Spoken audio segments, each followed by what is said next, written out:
Oh, that's a clap. Thank you. I was hoping to sit back and listen today.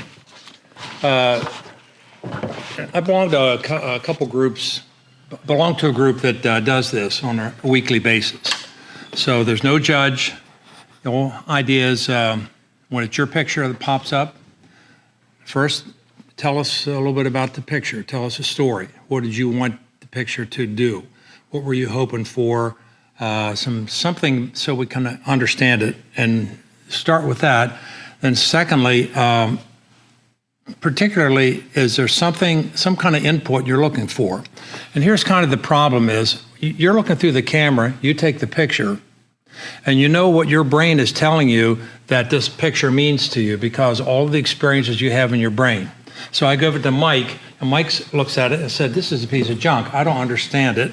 And because what's in my head is not in his. So the idea is great if you like it, but it's really great if you can get other people to have a good reaction to it, if indeed that's what you want. Because in the end, Mike, it's your picture. You do with it what you want, right? So I don't have to like it. So we're going to go through, and when your picture comes up, I don't have the number, the initials or anything.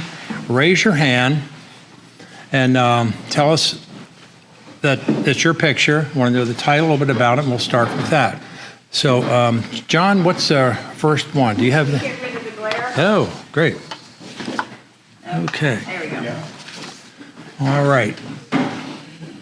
Check my microphone here. Okay, let me get over there on our display.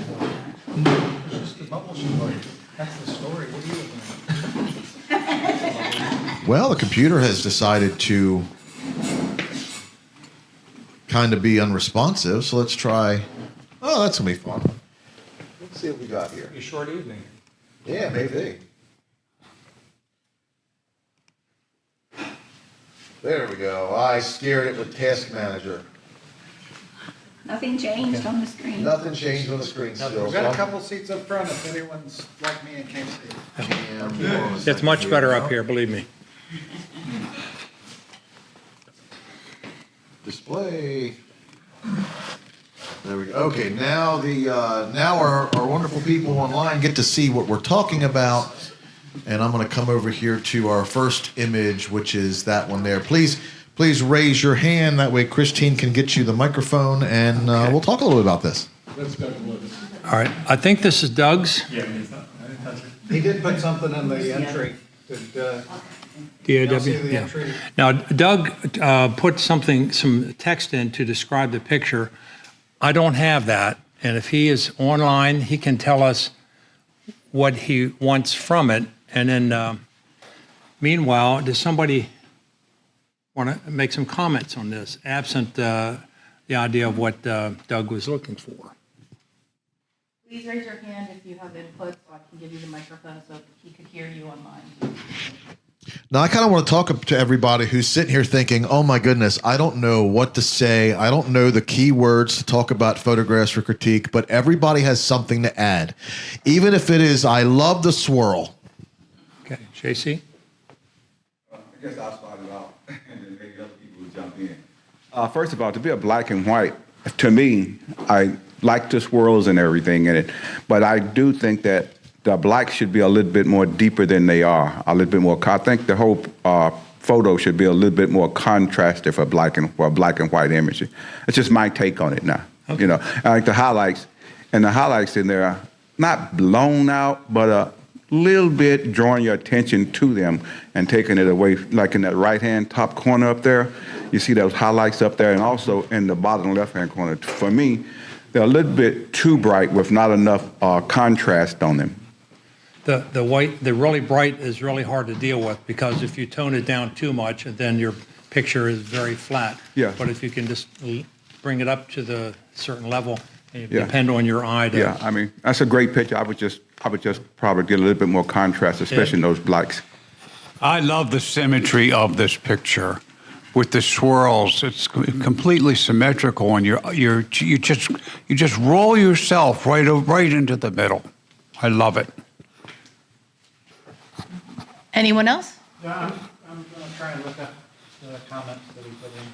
This is an amazing picture, reminds me of Escher, right? You got little people going up and down the staircase or something. You have no idea what the original thing looked like. It's deliciously confusing, I think. Well, No negative on that. Yeah, I just wanted to chime in. I love this picture. I think it's been in a contest, at least since I've been coming to meetings, and if I were judge, I would have put it up top. I just think it's beautiful. I see what's being said about the contrast, but just the idea of it, I think it's really neat. can I ask a question? Sometimes we end up with distractions. A railing or something gets stuck in there. Bob? Talking of distractions, right in the middle we have this straight line coming off a curve. That thing, yeah, that's distracting. Yeah, and one of the problems is Lightroom and Photoshop so well removes those these days that judges really glom onto things like that maybe you would pass over in a world without digital photos. So good point. All right, let's see. Okay, any other comments on this? I've got his, so here's what Doug said about it. This is three intertwined spiral staircases. I submitted it once, and the judge's comment was that the bright area upright draws the eye away from the center where it should go. I agree. I'd like to manipulate the lighting to enhance the spiral motion. The center was originally completely blown out. I replaced it with a cupola I took on the same trip. I could possibly find something more interesting or remove the railing that crosses the center, or even some of the stair in the center. So yeah, Doug's trying to address some feedback he received from previous judges. So I could see how if the center was blown out, he's trying to address that feedback. When I look at the image, I really like the symmetry. I like the swerving, curving lines. I like the fact that it looks almost metallic. So there's a lot to like in this image, and there is an area, a couple areas that are a little brighter than the rest. But I think you've done a good job in trying to address those. You can't necessarily create a whole new picture to address the judge's concerns. I think what you've done helps a lot. But yeah, I really like the way the image has turned out. Will that make it a winner? I don't know, but it's a really pleasing image. Those lines are really, really nice.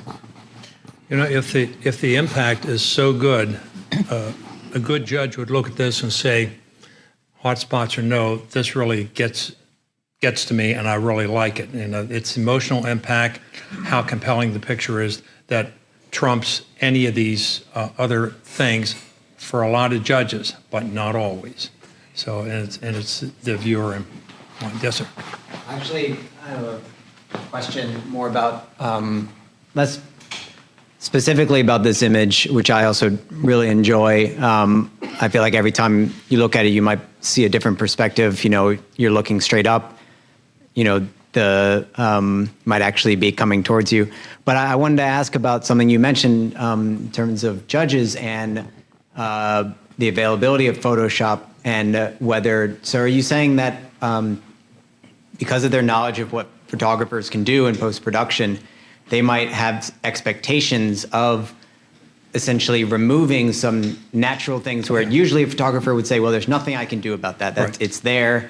I can't move it or anything. But now, because you can manipulate, they're expecting you to have a clean image, and they will judge you on that. The vast majority of them do. Mike, would you agree? We're encountering that a lot. Yeah. Yeah, it's unfortunate, but we're encountering that a lot.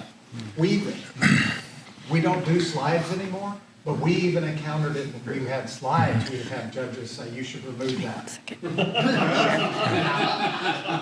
That's ridiculous. I just want to share what Doug said and then what Scott Dine's input is. Doug says he's trying to improve the spiral feeling. The judge says the same thing about the top right being too bright. But Scott says we're talking process and getting a bit nitpicky. What about content? Content, what the photographer sees is what photography is all about. Why is it beautiful? What makes it interesting? Why is this picture a success?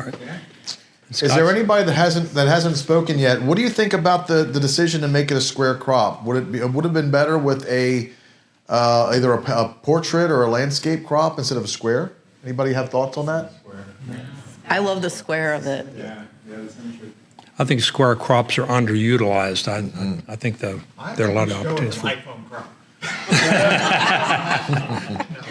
Yeah. Square crop's nice. Yeah. Okay. Anyone else? JC, did you have something?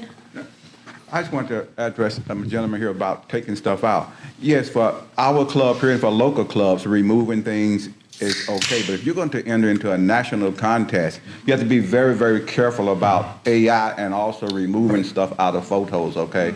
So just keep that in mind. But for here, we do it all the time. But if you're going to enter into a national contest, be careful of how you use AI and how you use removing stuff from a photo. And speaking of AI, Mike, would you want to explain to the new members what the AI rule is here, if it still exists? I'll try. So, unfortunately, companies like Adobe have embedded AI in so many functions, it's really hard to just say, don't use AI. And even in little simple things where you just circle something and remove it, AI has been embedded in it. So basically, we don't want you to use generative AI to add something to the image. So don't, add a duck or add something else to the picture. That's what we're trying to avoid, is where you're adding things to the image that weren't in the image originally. We get it that you want to remove the ex-husband or or whatever, but used to we would remove things with content-aware fill or some meticulous painting and stuff.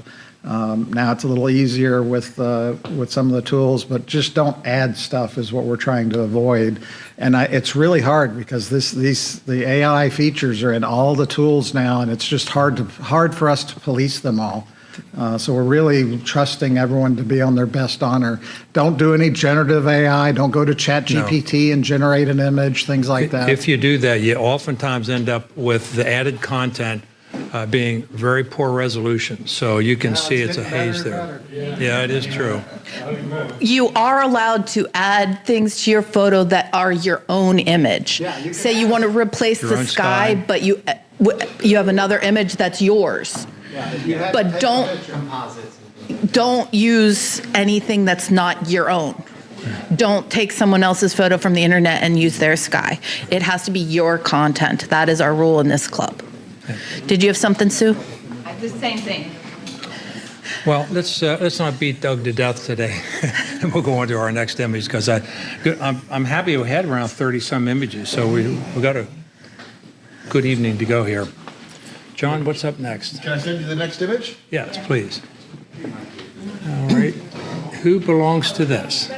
Okay, tell us all about it. Hang on. Chris will get right So to that the it. people online can hear you. That's why I have to make sure you have the mic. Yeah, I took that when we were visiting Hooper's Island, I think it was last spring. And it just sort of caught my eye because it was, it was something that rusty and, I was just trying to capture the texture in it. And also, it was just a reflection of the watermen here on the Chesapeake Bay. But it was, I think the judges turned it down twice. Okay, well, Mike? No, I was just going to run the microphone. Yeah. So, anybody have any thoughts on this? I'm going to get my steps in. Next. Yeah, I like the textures, especially the contrast between the two types of texture. And to emphasize that, if you were to crop down from the top and get rid of all that black, it would That's a lot of focus the eye negative more on space. what you're trying to get at. Was I couldn't get into into like an 8 by 10 or 11 by 14. If I kept Anyone else? Who else? Oh, here I come. Alan? Yeah, haven't been here for 6 years, so I'm not sure I have much entitlement to speak, but I'm going to speak anyway. Go ahead. And my voice is a little raspy because I've had vocal cord surgery recently. I think the picture could be improved by lightening the piling, because the piling is barely comprehensible, and yet it adds so much context, and it would add, I think, better composition. Okay. And that's pretty easy to do these days. That reduces the amount of Tell negative what that space. black then. was. I didn't know you used the word piling, and I thought it was something flat off the dock in the water. So that's water, that's piling, I think. Yeah.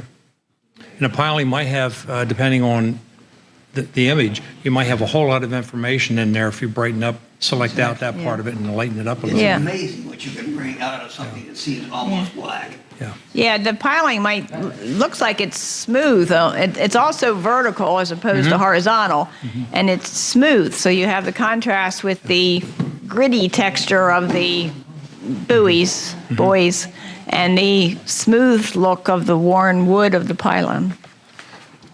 I don't know if anybody else has this, but I run across things with color and texture like this, and I get all into it, and then I realize in the end it's not a picture because it's not working. This is interesting because it's got some different elements, but it's real easy to get caught up with that kind of a detail that it in the end it doesn't work for you.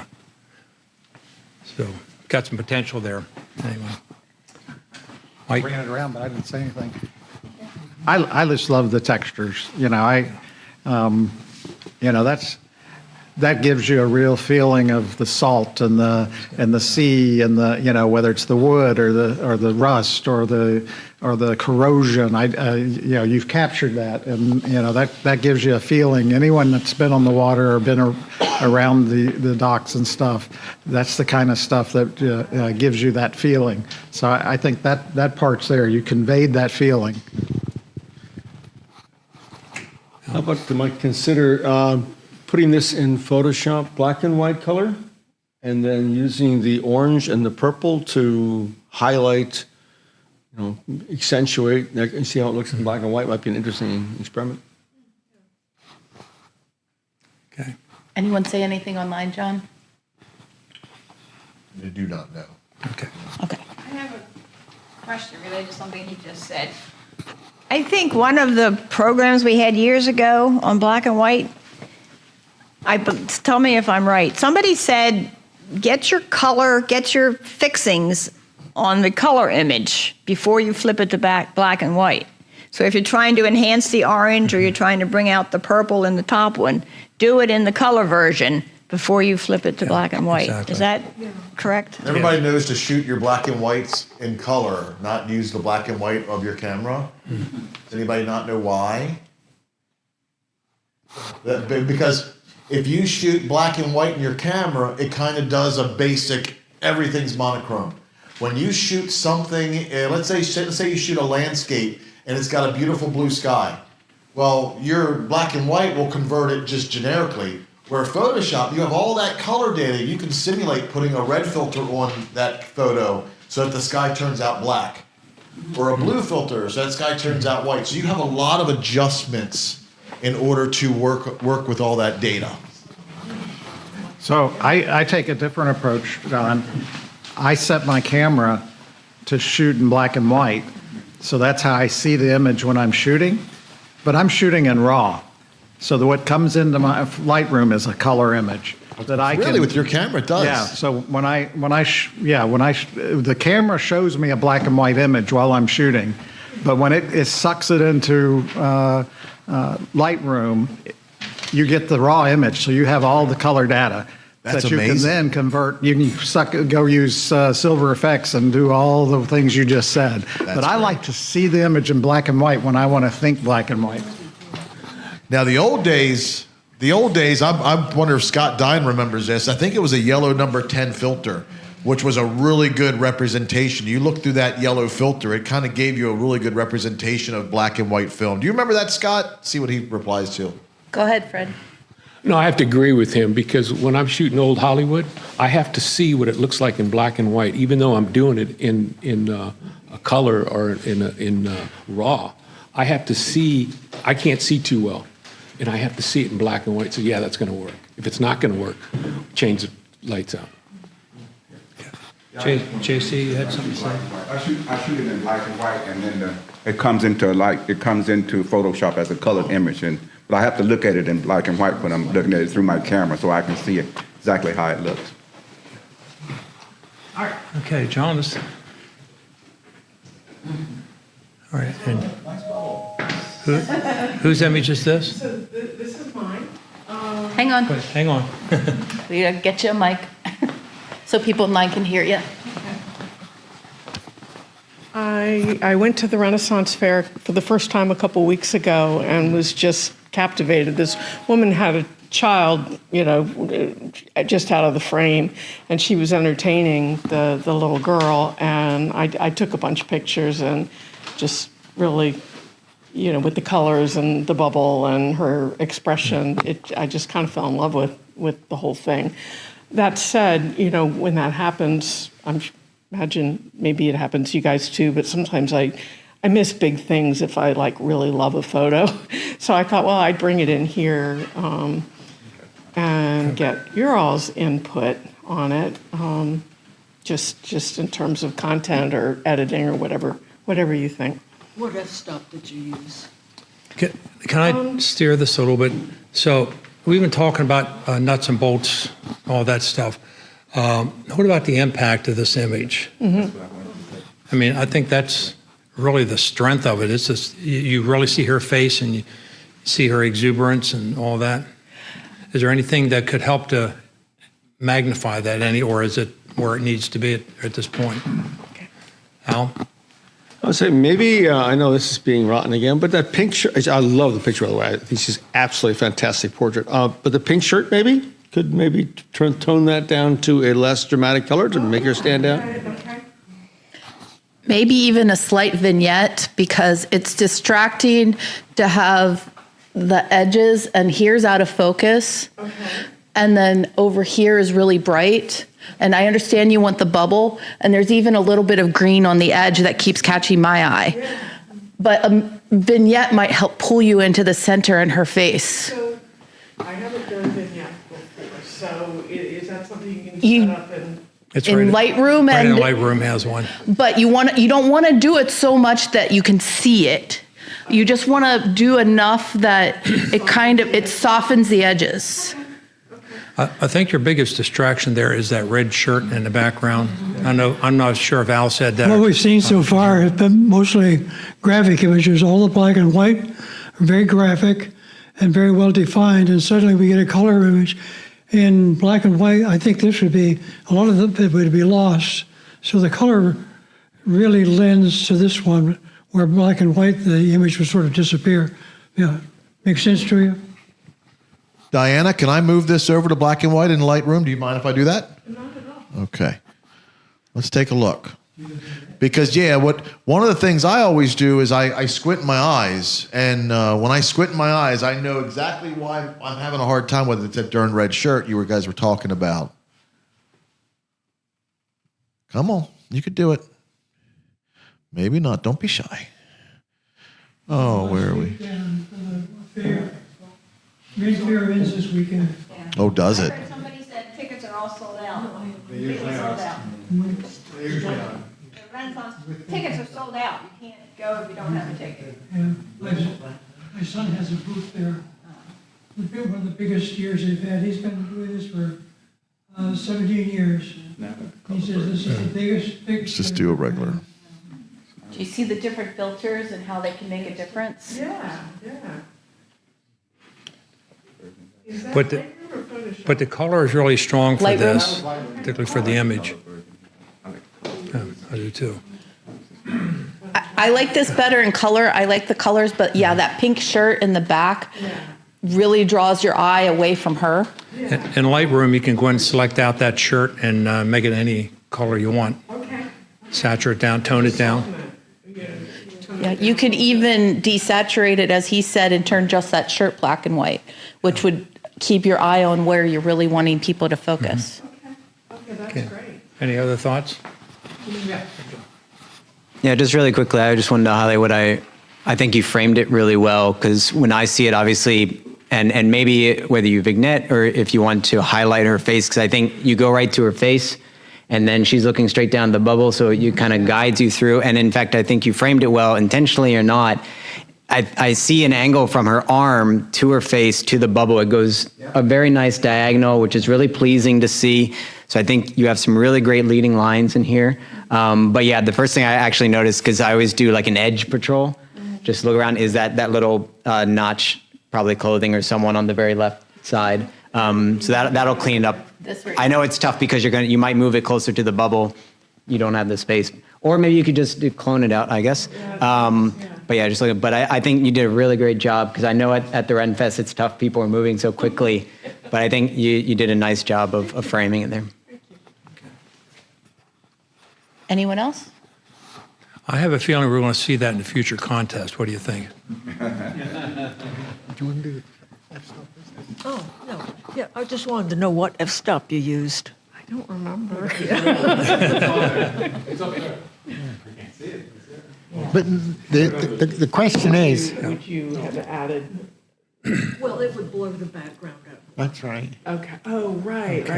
Okay, got Yeah, it. that's what we wanted to point out. Another way to de-emphasize the background is to use, Yeah. open up the lens. You're right. Okay. Well, John, what do we have coming up next, I did that. by chance? Or I tried.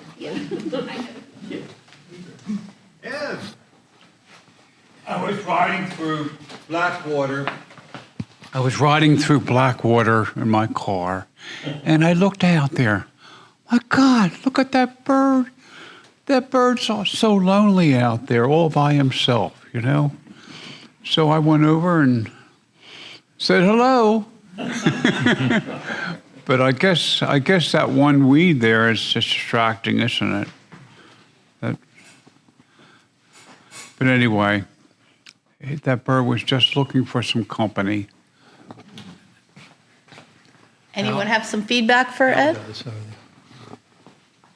When I have a bird looking in a particular direction, I put more space in that direction, like it's going to take off there or look there. So I would probably shift it, more add more space to the left side. That's a personal thing.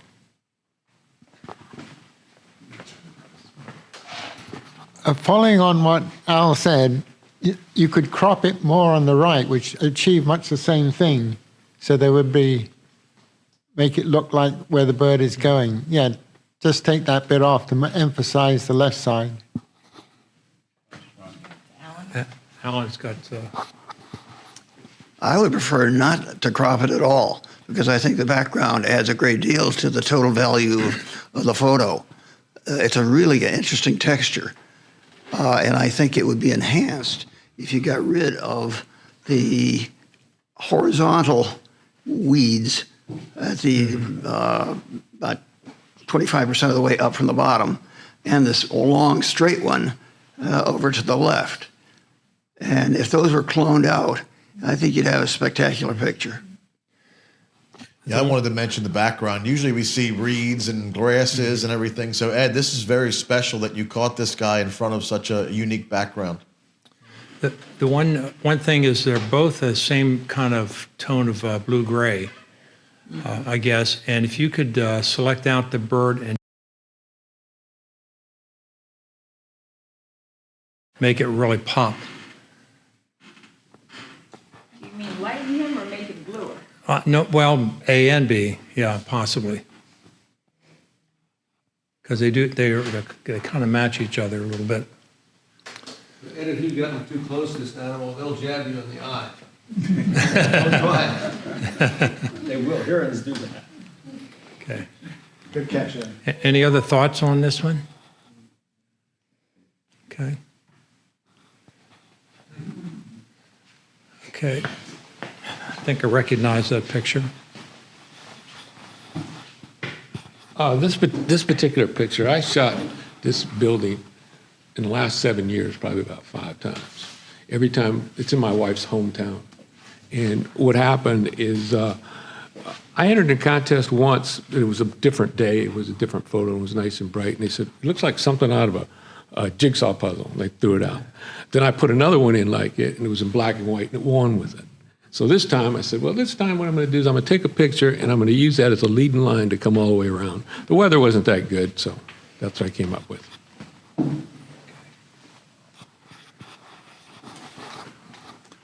Anyone have some input for Fred?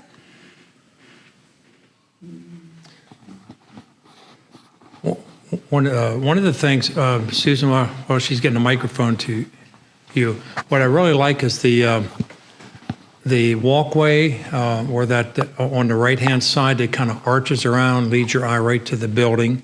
That's something that kind of makes it pleasant to look at. And you got good tonality on that, on the building itself. And the leaves are just starting to turn a little bit. I think that helps it. The sky is just a little bit pasty. And so you have to be careful about getting more texture or detail in the sky because you can easily screw that up. But it might be, Fred, to take a look at that, see if that makes any difference in it. I don't know. I was just going to say, I like the pathway leading lines. I like the accent on the red flowers. There's too much water that doesn't have reflection or interesting color in it. I don't know what you would do to it. Like you said, it was the luck of the draw with the light in the sky that day, but all that bottom 25% is uninteresting water. I'm wondering if you couldn't crop up just a little bit, still have most of the curve, but maybe up to about here. And I admit, I'm coming around and this pink shirt draws me out every time as I follow that curve. So, but it caught my eye the first time I followed the curve around and it keeps taking me out. And then I come back in and then I can follow it around. These others in darker clothing is fine, but that pink shirt is so bright there on the edge, it keeps pulling me out. So I'm wondering if you couldn't pull it in to this tree here and pull it up just a little bit. So you still have the curve, but get rid of a little bit of the extra water that doesn't really add much to the story. So we're all talking about what we would do different or how we would change the picture. Is there anyone in the room that this picture doesn't make us want to go there? I want to go there because I've seen this picture. I want to suggest cropping on the left side. That will get rid of a little bit of the water that's not so interesting, and that a little bit of that roof there on the left side. If you put your hand up there, notice how tight it gets, and it's like that pathway takes you right to that castle, and the focus is right on the castle without any distraction in the left corner. It's not about the tree, it's about the castle. So.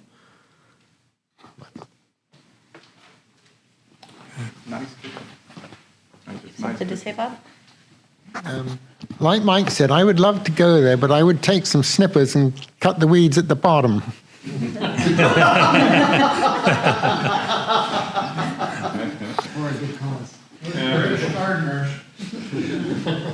Something I find very personal, but I like when I'm looking at scenes like this, I like to find a way for the leading line to go from left to right, which is the way we normally read and look at things. And it just looks like it's off kilter to me when we look, it's kind of backwards. And I don't think there's any way we can change that. We could here because nothing really distracts except knowing the way it's supposed to be. But to be able to photograph it from the left so that you can read from left to right, it makes a lot more sense to probably the average viewer. It's certainly distracting for me to look at it backwards like this. Well, Fred, you could flip it in Photoshop if you wanted to. If somebody doesn't know the building, it doesn't matter then. Well, another thing too is about that there was 2 black swans there. Okay. Yeah. And I put them back in. What if you're reading Hebrew or something? Is that from the right to the left? I mean, this could be a problem. All right. Anyone else have anything? I always get criticized when I don't have a person on the walkway. Good AI suggestion. And AI. Okay, John. It's in Detmold, Germany. Okay. This is a picture that may not be a picture. So I was in Austin, Texas this summer, and in the museum there, and I really got caught up in the doorways and the arches and windows. And this particular place, there was somebody viewing a picture all the way out in the other gallery. So you got distractions on the wall from reflections from the white parts of the wall and such that gets in the way. All the tones are kind of mid-tones, but for some reason, when I look at this, I see right through the hallway down to the image, and I'm thinking the more I look at it, it's not a competition image, but it's something that just, for me, is real peaceful seeing this scene set up this way. And I don't know if anybody has any thoughts other than throw it out and start out with something else. Ron, have you tried bringing those two light walls down a little bit? I mean, I love it, but No, I have not. That's just wonder. It may ruin the image. I just didn't know if you've tried that or not. I have not tried that. Might be a very good idea because your eyes stop there in many ways because it's so bright. So I threw pictures in I thought were kind of crappy so that people can give me some ideas on what to do with them. But at the time, you look at it and it really says something to you. You take it and then maybe not later. I don't know. Susan, you're thinking.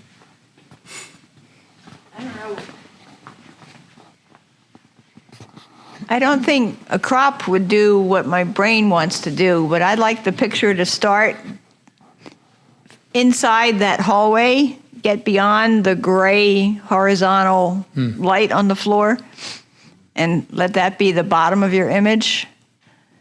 But I don't know whether you'd catch part of the foreground frame and it would be awkward, or whether that frame of the doorway would go away or not. Maybe enough pixels in there to do that. That's might be worth doing. I like the way you've deliberately included a person at the end of this leading lines thing. But the thing that's troubling me is the white bars are not equally wide. And if you'd stepped maybe a half step to the left, you might have lost your person. Mm-hmm. So you've got a bit of a conundrum there. Yeah.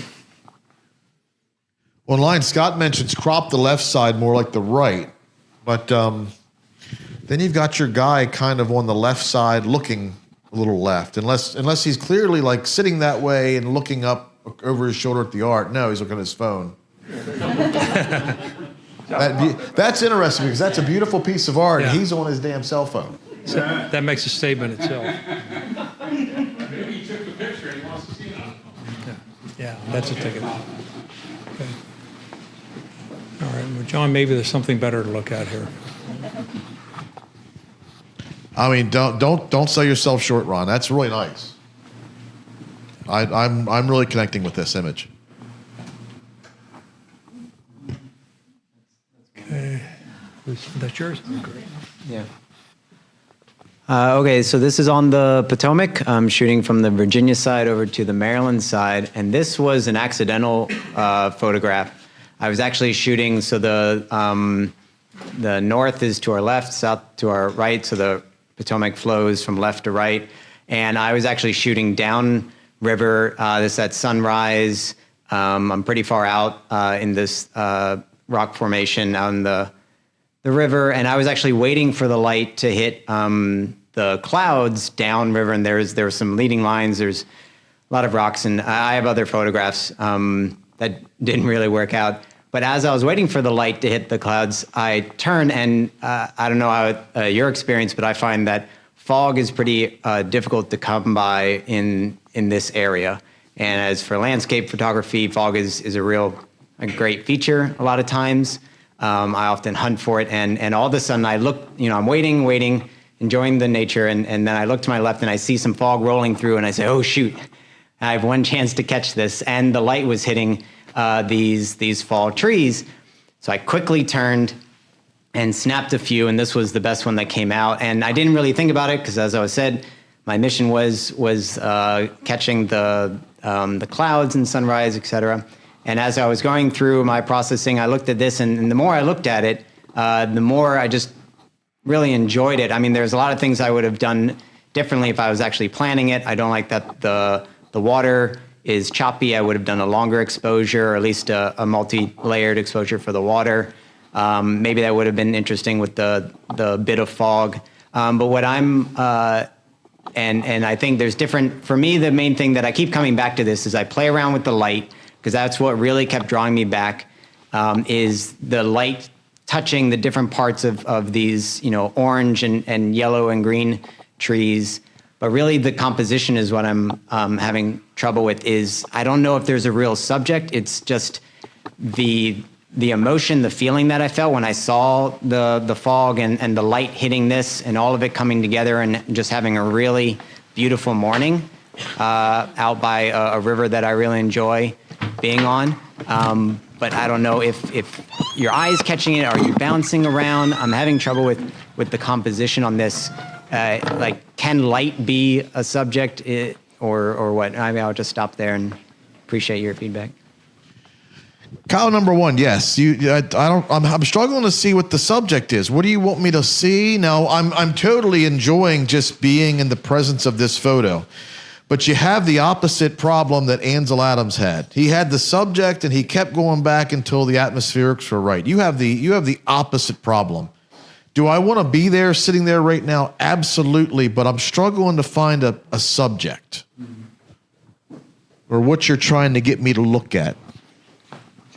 Yeah, I was just going to say the same thing, basically the same thing that John said, is that I love the atmosphere. I love the colors. I love everything about it. But like John said, where is the real subject? You know what I mean? And like you say, you did it just, you caught some great atmosphere. You caught some great colors. You caught everything. It's beautiful. There are some flaws that you could probably crop it a different way or take out some stuff. But just to sit and look at it and it's just so confident to look at. It's great. What you could try to get a subject Now, here's a thought. If he were to crop it right here, take out this bush here, does this bush have enough of a stage presence to be the subjects? Like if we crop it right here, you don't have this part here competing, and maybe you just have that serene, backlit, silhouetted bush. Go ahead, Fred. What you could try to get a subject, this is me talking, go into Photoshop or Lightroom, wherever you do, and turn up the oranges, okay? So that orange will pop through that thing, and you'll say, oh, wow, look at the leaves and everything else, so just go by the wayside. That's my opinion. No, I agree with Fred that to pump up the orange would be great, but why do we have to have a subject? This is about a mood. That's a mood. I agree. I love this. We're all different. You put an AI frog in the middle of it. No, we don't do that here. Yeah. My thought is, with the image exactly as it is, that vertical tree trunk toward the right is distracting.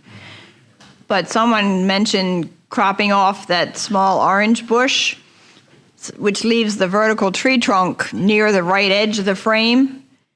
And I don't think it's quite so distracting and when it's parked next to the edge of the frame, but when it's this wide, it's distracting.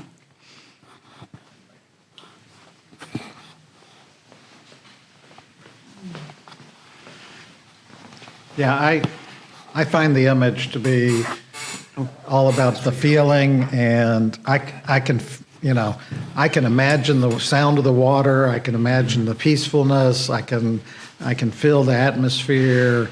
I don't need the subject like they're talking about. I don't need a little bird on the shore or a person or a red barn or something. I mean, to me, it's a pleasant, relaxing image, and I can almost hear it. Whether a judge likes it or not, that's kind of irrelevant. I like the atmosphere. Judges really look for something for your eye to zoom in on, or at least, your eye travels to the image and gets to something that's sort of the payoff, and that is missing. So what I would say, I would put that in my living room. It's a great image. I don't think I would take it to a competition because I know what the reaction is going to be, but that does not make it a bad picture. That's sell it to different. some therapist offices. Yeah. Because the judge has to get through 40 images Yeah. to figure out which How- one's number 1, 2, and 3. Yeah, and this, like I said, I wasn't that interested, but every time I came back, scrolling through, culling, it just kept coming up, and it grew on me. As soon as I saw it pop up, it caught my eye, and I just ooh, nice.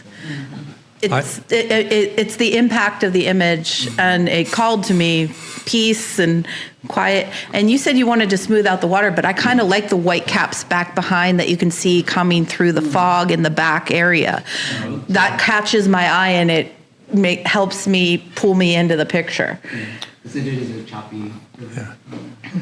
I was up in Pennsylvania a couple years ago and going down beside a river, and I'd stopped the car in the middle of the traffic and jumped out. There was a fly fisherman out there in the mist like that, and it's a picture that I loved. I tried to get it, and none of the judges loved it, but it was just had such grace because of the line of the string. But somehow, I don't know if anybody agrees with me or disagrees, but it seems like whenever there's haze or mist or something, I've not found too many judges that would glom onto that. And I think that's something I've been kind of lately trying to make a really good composition out of that. So anyway, nice try on this. I guess I hate to add more and more comments, but I think that the subject might be the invitation to come to the center. Both sides point to the center. There's a little bit of rapids over there. It draws me in. So there is a point of reference in the center. Sorry. The subject is the photo itself. Just wonderful. I'll give it to me. I'll put it on my wall in a heartbeat. It's $200. That's what I'm saying. Okay. There are photos that sell for millions of dollars that judges would never think. Hey, that's nice. Okay.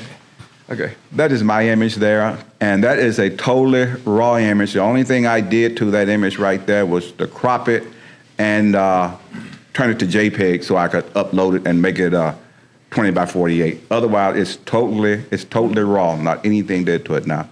I took that in Florida, and I just love I have maybe 50 pictures of these guys, different situations. Matter of fact, one won the other, one was placed the other week, a print copy. My goal here was just to capture these guys in different positions, and I love those eyes that these guys have, and I love the color of them. So I have thick skin, so if it's a piece of crap, let me know. It doesn't matter to me, okay? Or if it's worth keeping and working with it and cleaning up that background, cleaning up the bottom, and I can clean it up. But I just want to know, what do people think about it with catching those in that position there and looking. I would put more. If I went back to work it, I would put more room to the right. Naturally, I would crop it a little bit different, probably in a little bit different, probably. But I would put more room to the right, definitely. So that's about it. Can I make two suggestions? Yeah. One is, see the little blurry blade of grass up in the upper right-hand corner? Mm-hmm. Okay, so you can remove that one and see the little wood peg down here that's white? Oh, yeah. If you take those out, then I think your reaction to it gets to be a little more visceral. Because it distracts. But if I was going to work it, I would probably take a whole bunch like that. Yeah. See that piece of angle at the top right, that tree limb that's going down back into that little white. I would take that out also, and take the stick out and everything else. Well, you hear a lot of don't cut out part of the subject, don't cut out part of an arm, a leg, or a part of the bird or whatever. And I think that really, I think it's good. I think the composition here allows you to have a little different look at this, because it's all about their faces, these animals, their heads, not their wings or whatever. How do you pronounce that? I thought it was Anhinga. Anhinga, right. I didn't know what the bird was when I was there. And a couple of ladies, they were photographing them also, and I found out what type of bird, and they told me the type of the bird it was. Okay, so that was my first trip ever. That was my first trip ever going out of Maryland to do some photography. So I went down, from Christine and John recommended me to go there. So that was at the, it wasn't at the wetlands, it was at Lake Apopka. Yeah. Can you just share your metadata? What was your f-stop there? Is everything up there, John, on the f-stop? I don't remember. Is it all up there, John? I'll tell you right now, I shoot at a pretty high shutter speed all the time because I'm waiting for them to, if they move, I want to be able to catch them in action or something like that. So I'm basically always at a pretty high shutter speed when I'm shooting birds, because my goal is if that bird just move or wants to take off, I want to catch that action. Yeah. Any other thoughts on this one? If it's piece of Christine? crap, tell me, is it working or not? I really like the faces and such, and I love the feathers down here. I don't like how the tail gets cut off down here. Yeah. So I'd probably pull this in either more or, get rid of that part so that it's not as obvious that you cut the tail off and just the tip of it. I'm really impressed without any post-production that you got it so sharp in many of the parts. Like you can see a lot of the texture. I'm assuming, were you shooting at the eyes? Or Yeah, I always focus, if I can, I will focus on the eyes. But as you know, even the new mirrorless cameras, if it's a crowded background, a whole bunch of stuff there, it's hard to get that spot to stay on the eyes. But I always try to put it on the eyes. And when I'm shooting in a hurry like that, I don't have time to go through different focus points sometimes. So I just pick the best one that would stick the best, you know what I mean? And try my best to stay with the eyes as much as possible. But you can see the white chest and the bottom bird with their back feathers. I mean, they look very sharp and really enhance the image for me. I think it's a completely raw image. I haven't worked on it at all. Exposure too. They're hard to get without blowing out something or having a black hole. I have a comment. So if you step back from the whole thing and say, what is it you like about the photograph, without getting into the details, it really, the thing that speaks to me is those birds are waiting for something, and that is the tenseness that the photograph gives to me. It's anticipation about the way the birds are looking, both in the same direction, and so I think it's great.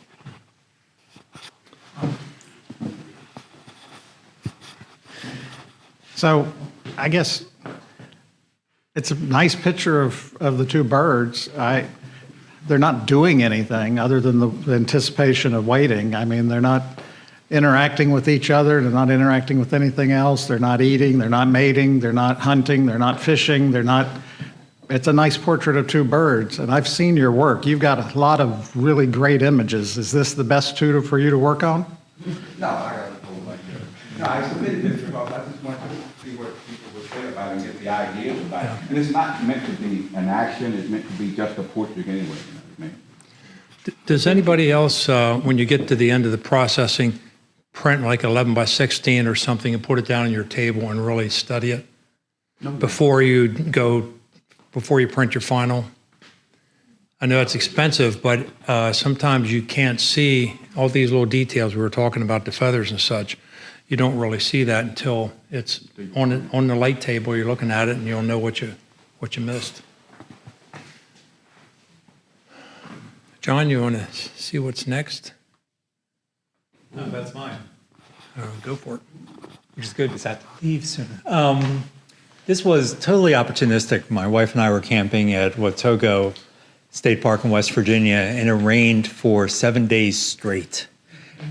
And I took 0 photos. And this was sunset one evening. And the fog is not natural. It was the first time anyone in this campsite could burn an evening fire. So everyone went out, got their firewood, and started their campfires. And I was in mid-conversation with someone. I just said, I have to move now, and stop talking, grab my camera. I just took a series of these, and these are not enhanced. It was just the crazy sunset light rays going through the smoke of the fires burning. And the sun obviously is setting to the right. And it was hard to balance to get everything that it was not too blown out. I did do that adjustment. But that's all I got. Let me read Scott. I did let Scott have a set of the pictures beforehand, and I said pick out one or two that you want to study a little bit. So this was the one. It's called Fireside Sunset. So I'm looking at the right image. Okay. Yeah. He said a walk in the woods, nothing dramatic, thick forest, lots of moisture, bright sunlight trying to push through. A wonderful understatement, which I think is an interesting way to put it. I hope the rays of sunlight are natural and have not been flown in via Photoshop. As near as I can see, near as I can tell, those rays are for real. What would I do to make it better? I'm thinking that the sun rays take us through the picture, that the trees in the foreground add depth and give an indication of size. The sun isn't penetrating the lower area to any degree, so we know the growth is quite tall. This photograph is complete as in my view, capturing what we see, what we think is beautiful or important, and doing it without anything more than the gaze of the photographer is, to me, ultimate in photography. To make it better, I would buy a frame and hang it on the wall. Who is that, by the way? That was Scott Dine. Okay. No, thank you. That's very nice. Any other, anybody want to top that? Ooh, that's going to be hard to top. Yeah. But if you think about it, and when you start learning about composition and what draws your images, what draws your eyes in, and why, you've got three perfect examples here. You have just the contrast and the brightness of that center part. You've got a framing aspect, and you've got a converging lines aspect. So it's great all the way around. I had one similar to this I submitted last year 3 times till I finally got a judge who would like it. The thing was, each time I got some additional comments that I went back and kind of tweaked it a little bit. So there was a row of fence on mine that I finally lit up enough that you could latch onto that. But it's funny how you see it the first time, and you need somebody else to react to get it there. How much did that judge cost? Yeah, I agree with a lot of those comments, and I shoot a lot of woodland doggery, and I know it's really difficult to get that balance, and I think you did a really good job. Just small nitpicks. I think maybe cropping the left, I think that blue sky is distracting that comes through. So if you cropped it maybe to like the third tree from the left or so, there still will be a bit, but taking a bit out, because as you follow the rays, then all of a sudden you have that there. But I think besides that, and maybe cropping it down a little bit from the top, just to take away a bit more of the sky, which can be distracting to some viewers. That's it. Yeah, my eye stays on it for quite a while. In between the 2 trees, about 2/3 of the way up, I keep wanting to figure out whether that's cloud or sky or a mountain in the background.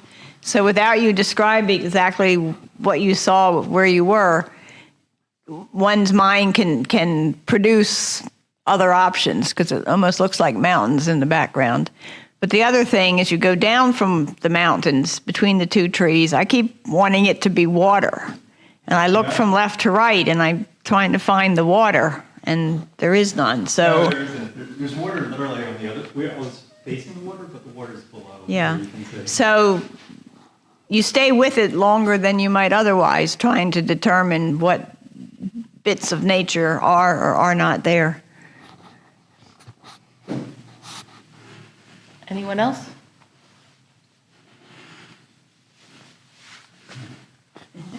I can guess whose photograph that is. There you go, emo.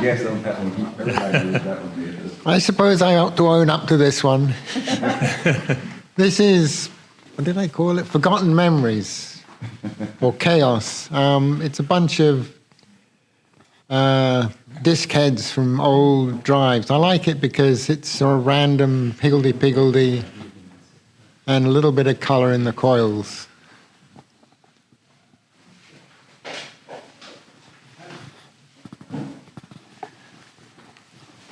We know your work.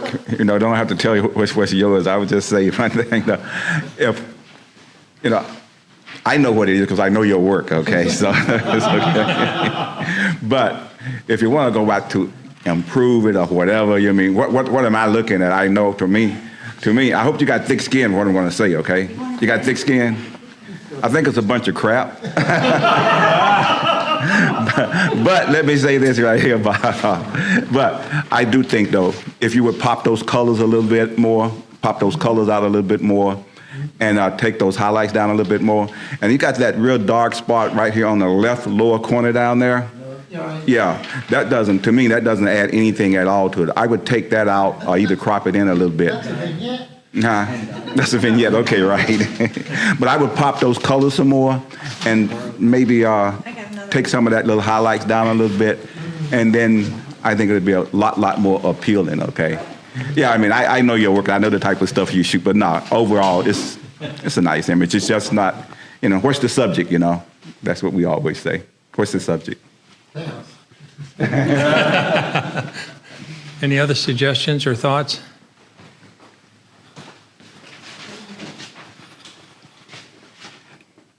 I like. Yeah, so I like the metallicness of it all. I don't like the odd bits of color.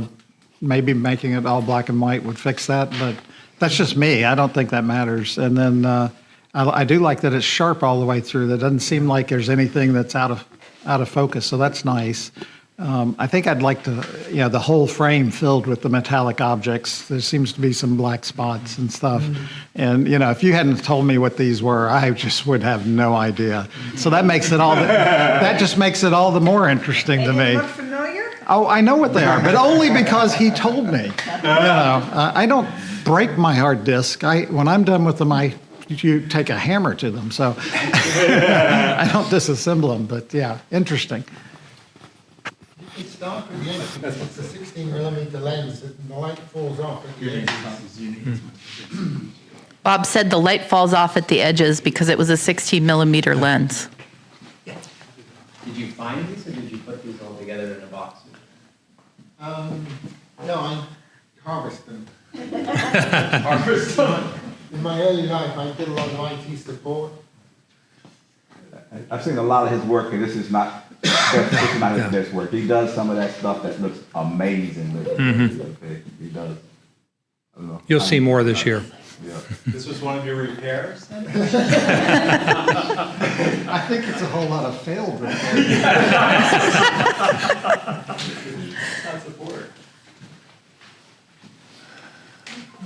Mike. Whose is that?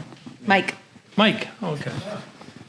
All right, so this is one I'm considering for the macro contest next week. That is a coneflower, and that's a worm that's moving from one part of the coneflower to another, and they've got a little bit of debris they've attached to their back to hide.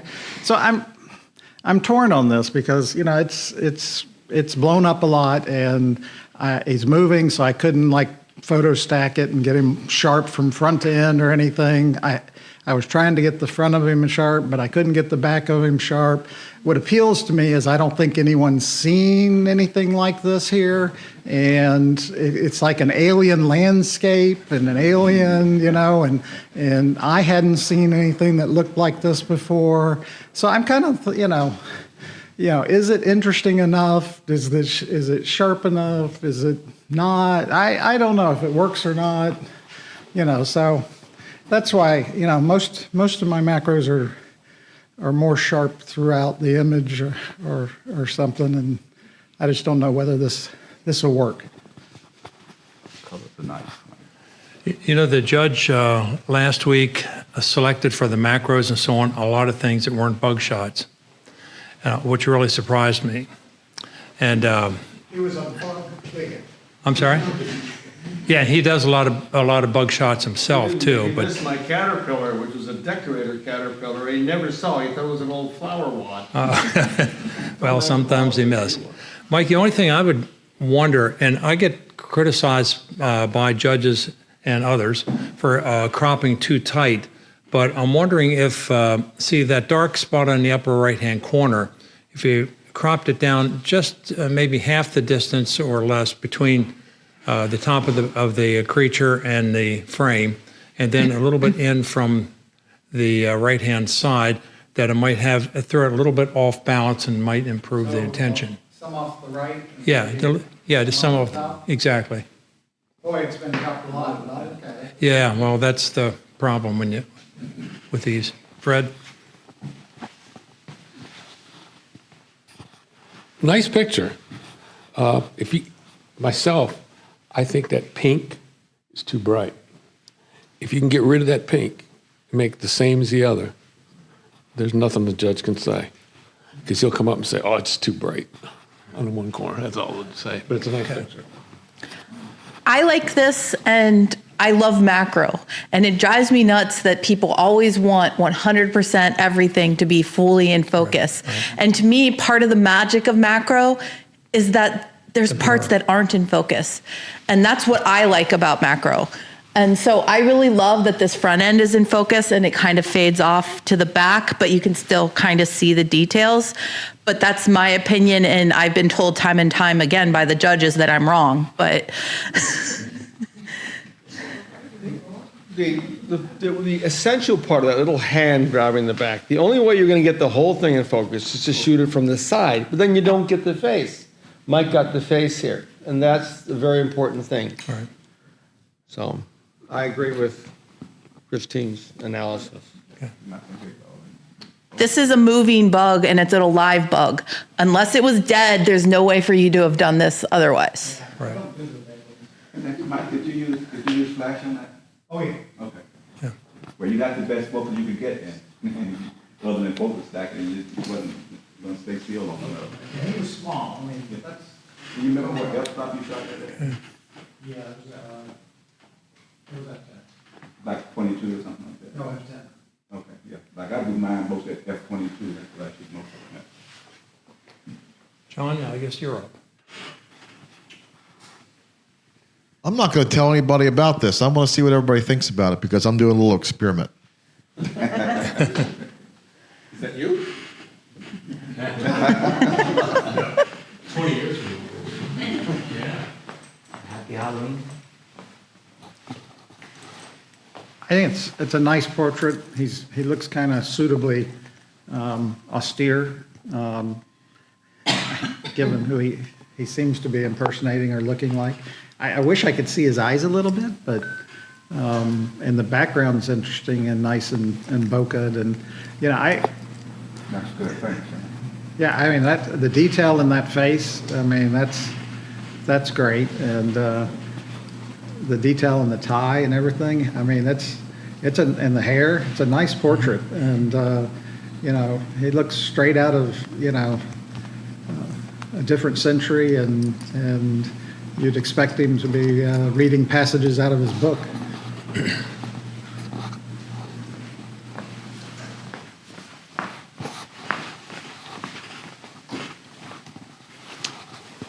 It seems to me that the face is so interesting that you don't want anything to distract from it, and the background distracts quite a lot.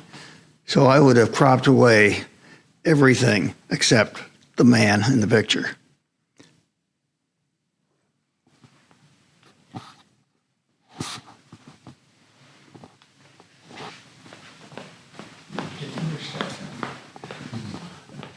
I think it's a great picture. I mean, you're mimicking something from the 19th century or, early 20th century, and you hit it perfect. I mean, that's just the way the things were in those days, and that's what you're trying to do. That's why you had that, scratches and all that other stuff up there. And it looks exactly like it should be. Zoom back in on his face. Look how detailed that is. Yeah. Yeah. Is that one of your wet plate things, John? Yes, that looks that way because that is an actual 1860s portrait of a gentleman that was this past weekend at the Wild West. Very interesting character. He says, "I'm going to let you take my portrait." Of course, being Mark Twain and kind of a little bit of a jerk. And he said, "That's fine. That's how I am, and that's how I'm portraying." And yeah, this is actually a tintype 1860s photo that we made at the event of this gentleman. And he had to have his face correct. I wanted to put him in front of a piece of canvas, and he wanted the tents in the background. That's what's behind him is Civil War tents. But he wanted that background, and it's just so out of focus because of how shallow that lens is. That from above his head is the tree line, and then the tent's down here. But my experiment was to see what people thought of it, because we're so used to seeing fake AI things, and we're so used to seeing filters that I always have the hardest time submitting anything that's of film photography or darkroom photography to a judge, because they immediately think it's a filter. Right. So just it's interesting playing around with that. It will be interesting to see if you submit it this year to see how it goes, because it's a little different in the respect that well, first of all, how clear and crisp the face is, but number two, these artifacts around the outside of it that frames it out, which makes it so I think its authenticity flavor is a little higher than maybe some, and maybe it's going to work in a contest. So I can't remember the name of the photographer. He was the photographer in residence of Maryland Hall. In the very first meeting I came to at Arundel Camera Club in 2006, he did a program here. He brought his 1860 field camera, and the theme of his program is that photography had not advanced in 250 years, because he could go out and take pictures with his 1860 field camera that were just as good as you could today. And he could show that he could get pictures that had, except for the fact they were black and white, had better contrast and were just better images than a lot of cameras that could at the time. Now, I think he's probably didn't account for some of the advancements in digital photography over the last few years, but but I mean, it was amazing photos, so he could kind of back up his claims. Yeah, I wish I knew who that was, but yeah, you're right. We have a lot of people, and when we give our presentations, I'll take anybody up on racing them for a photo. Like, all right, go to Walgreens real quick, get them to print a photo out. I'm going to have a ready photo for you before you can get there. So Christine likes to call it the original 1 hour photo, but within 6-7 minutes, you have a finished photo. It still needs a little bit of washing and the protective layer, but for a customer to see it, it's 6-7 minutes. People were commenting about how crisp his face is. The substrate we use, if you heard John's talk last year, collodion was before they moved to gelatin, which is where grain came from. Collodion has no grain. And so the process itself is as crisp as your lens can make it and your ability to focus that lens. And so we can make very detailed photos. They took photos that were very small and blew them up to the side of a bus during the 150th because of how crisp these photos are. I have a question. When we did that tintype demonstration, the picture you did of Bob and I, we're dark, the faces are dark, the background is dark compared to this.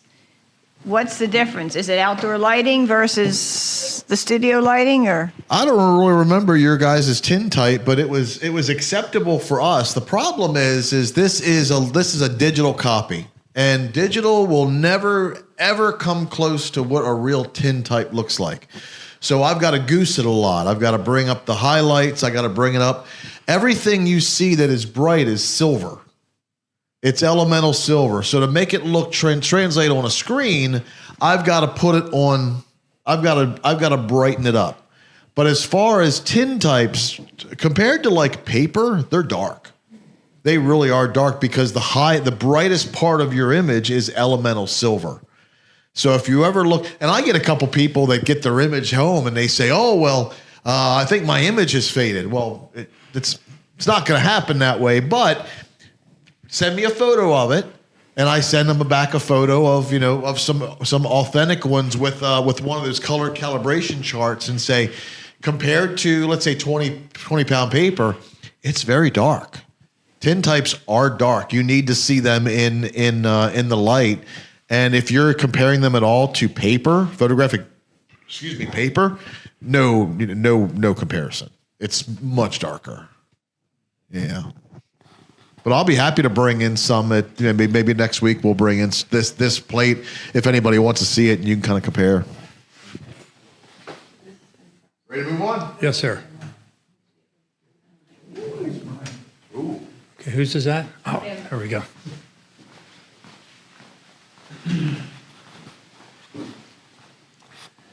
This is a very old photo I took as part of my first photography class 10 years ago. It's the pier at the end of the boardwalk at Ocean City. I added this because I would love to take this picture when the sunrise is coming up through that opening. And I know there's photo pills and apps that can do that. I just don't know how to work them well enough. If anyone could help me figure out when the sun is coming up, I think that would be a great picture. And I have a place down in Ocean City if people wanted to come down and take that picture when it's the right time, that would be great.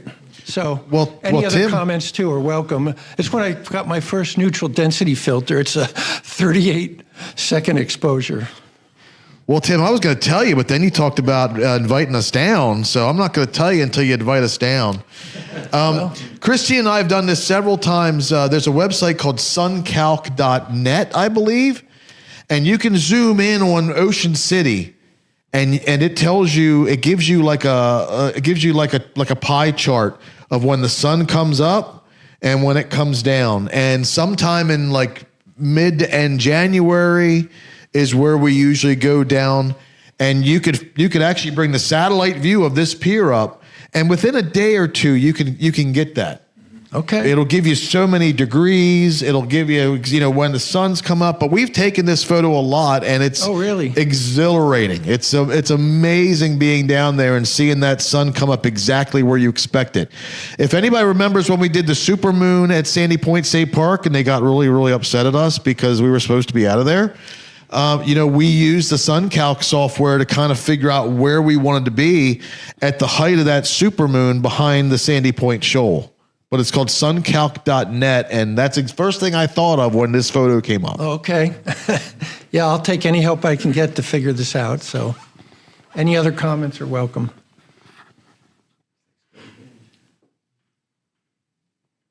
If there's no other comments, I'll come back and say that the sunlight from behind you, we're kind of raking across those beams, is amazing, and you really nailed that long exposure. Sometimes long exposures just blur into kind of garbage, but I think this is really amazing.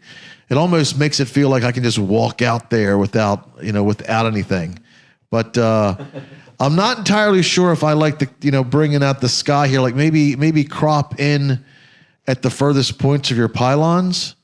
But as far as that, it's very inviting and very intriguing photo. Nice. Any other thoughts? A lot of photographers go to this location. You said you've been out there many times. Do you run into a lot of other photographers? Every once in a while, but the last few times we've been out there for the lineup shot, nothing. I've been out there. I go out there mostly in the wintertime. Of course, the waves coming in, and I've tried this also, but I didn't get any. I'm out there in the wintertime, and I have a lot of.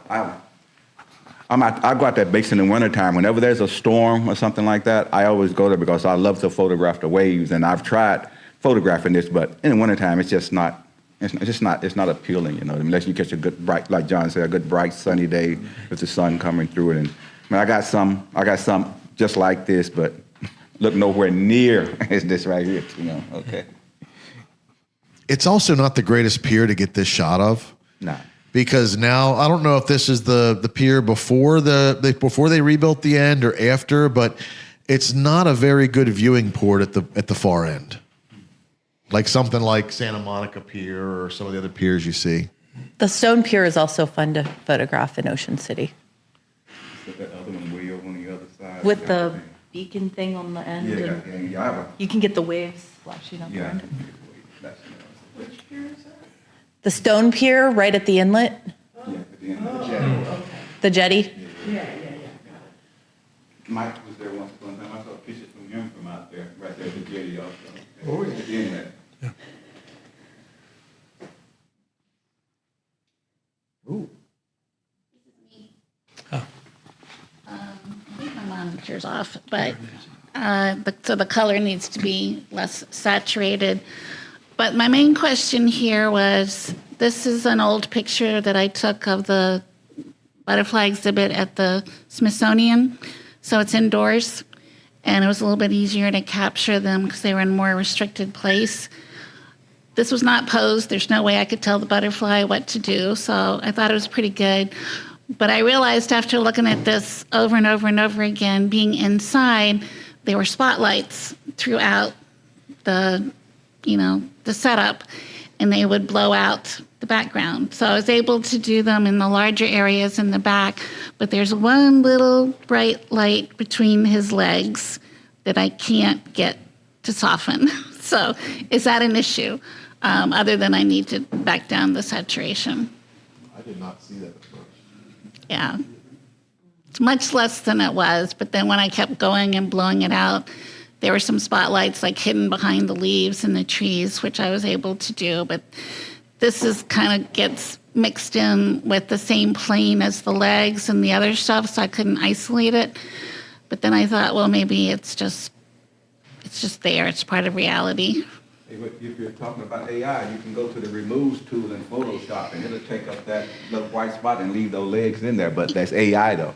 Well, that's how I got rid of some of the others, but I can't get that precise, and I'm not that good at it. But it wouldn't recognize that one little dot. So I love the composition. I love the composition of it. With that line coming down and that circle of that swirl. I love that composition, and that butterfly is always beautiful. Yeah. So that's what I liked, and I can keep playing with it. But is it worth keep working on for maybe another macro contest or something? Because I do think the composition is accidental, but pretty cool. Might I suggest maybe dropping down the overall yellow? Yeah, it's too much. I didn't see it on my monitor. Yeah, I agree. I'm wondering, when John had cropped in a little bit, I kind of liked it with just this down to the tip here. So kind of like that. I like that. Because it gets rid of some of the extraneous yellow that's around it in the background. Okay. And you didn't need that little flower that was above it, since it's cut off and it's not really the line that it's on. Okay. I kind of like the cropped in a little bit better. Okay.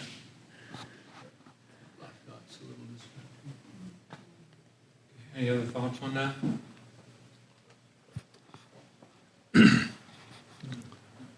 Okay.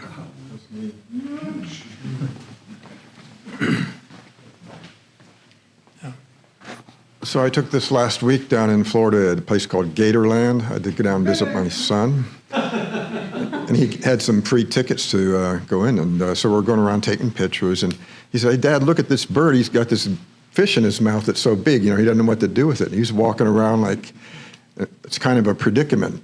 That's what I call it. And we noticed that he's walking around, this gator started to take a look at him.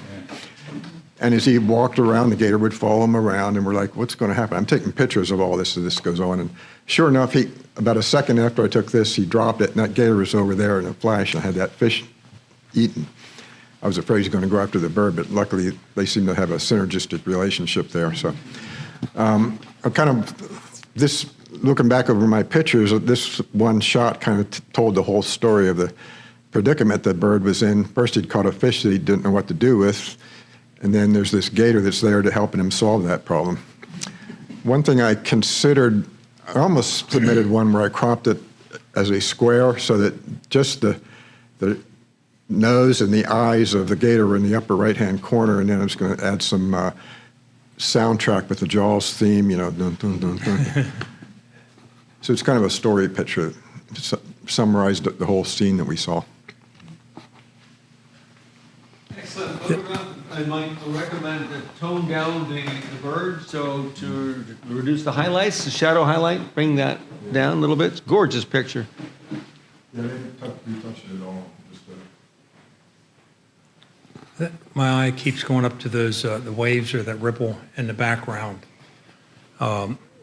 So taking them out or toning them down would be real helpful.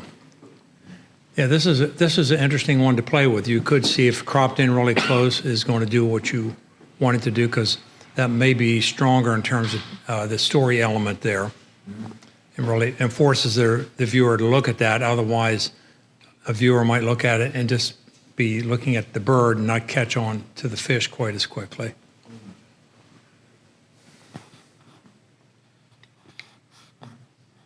Okay.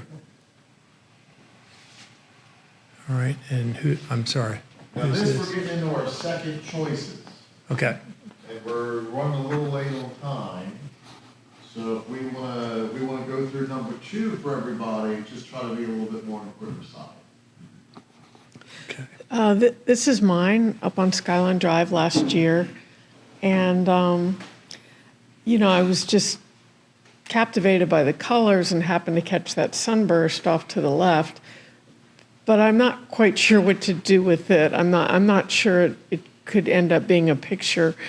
And I wondered if you had suggestions about ways to crop it, maybe to get the composition different, or how to sharpen the sunburst, or anyway, I'm looking for suggestions because it's one of the pictures that I really enjoy, but I'm not sure I would ever submit it to a contest or do anything with it.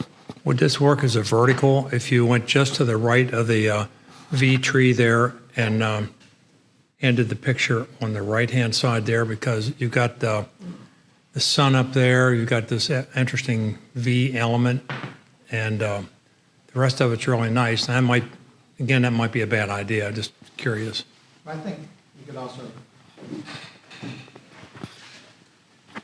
I think you could probably also crop it somewhere. This is very heavy over here, so a slightly tighter crop. Obviously, you got to keep that in. That's the star, literally the star of the show. And those colors are all awesome, so, I just think the trees over on the far right are just a little heavy, everything else is really pretty. Great feeling. Wish I were there. And you didn't catch that starburst by accident. I'll say something opposite. You can make a secondary photo of just kind of the bottom right. I think more of an abstract woodland without the starburst, for me, would be really pleasing. Just all the colors and the vertical lines, I think, would be really neat. Yep. But you do have some. I think it's like some blue bottom. I think that might be a glare. So just touching it up a bit as well.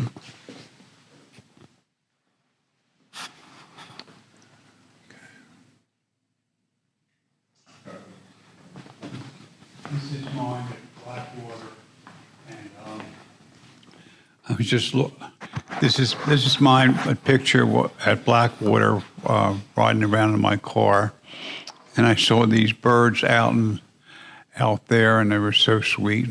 I just love this picture.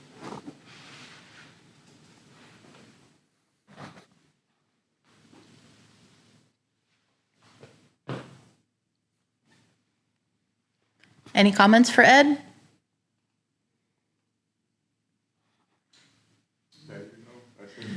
Yeah, I was wondering if you needed all the background, Ed. Mm-hmm. You kind of had too much that was out of focus and not telling part of the story. Or just dropping it. If there's enough data in here, Crop it down. Mm-hmm. Yeah, the reflection really is a kind of a nice part of the picture, and you want to keep that. I agree with Christine, get rid of the background there, crop a fair amount of that out.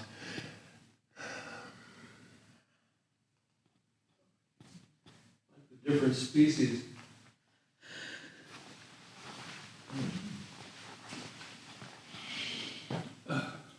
Albert, do you want to say something? Oh, no, I don't know the names. I was just going to comment, it was very nice to see different species. You got 2 gulls and 2 terns, I guess, right? Sitting side by side. Birds often stick together for safety, I guess. You see that a lot when you see fall migrations and things. Sorry. Okay.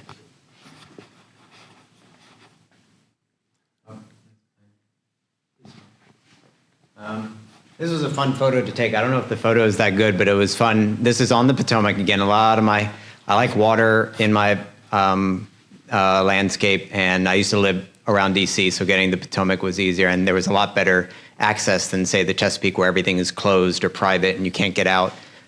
before the sun rises. So this is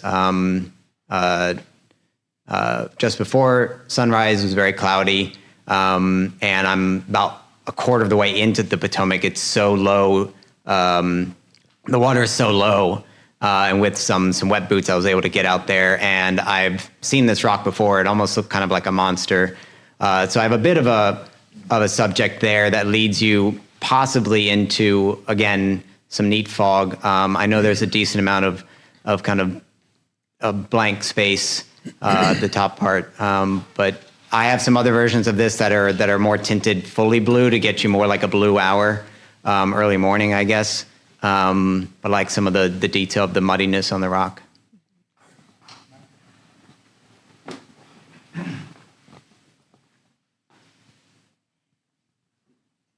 Comments?